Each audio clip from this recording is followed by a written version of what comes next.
business cannot avoid to look at the evolution of society.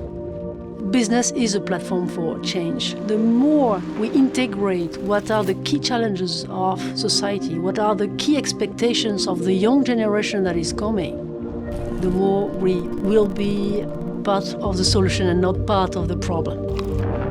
The mechanism of climate change is accelerating so fast. If we do not do anything, my fear is that it would be unstoppable. It's the first time in the history of mankind that nobody can say, not my problem. We had absolutely to change the organization fully, to transform ENGIE to a leader of zero carbon.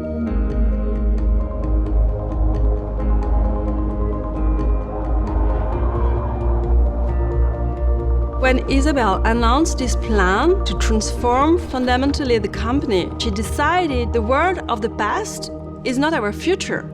Not easy, not easy. People told us, but you are crazy guys, you are not an NGO. The pressure against the vision starts with the numbers. Burning coal would make money, consuming less, and for what's left, feeding it with renewable would make less money. Over the past 3 years, we've proven the contrary.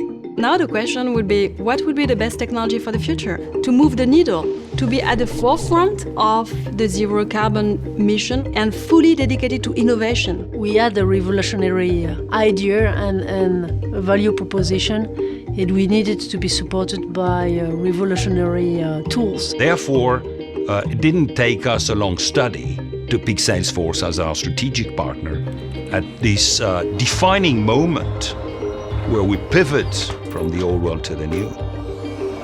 We developed an approach that helps clients decrease massively their energy consumption. But this forced us to become client-centric. Behind the meter, there is a human being. Everything starts now with the customer.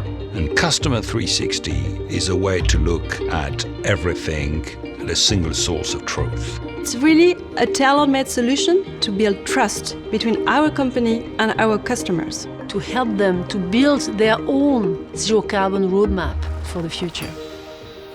It's the first time in my life that I wake up in the morning with purpose first. This is what Isabelle brought to us and actually to the world. I am an optimist, so I see also climate change as a fantastic opportunity to help dealing with key challenges for humanity, to reconsider things, to reinvent capitalism, and to bring something positive to the world.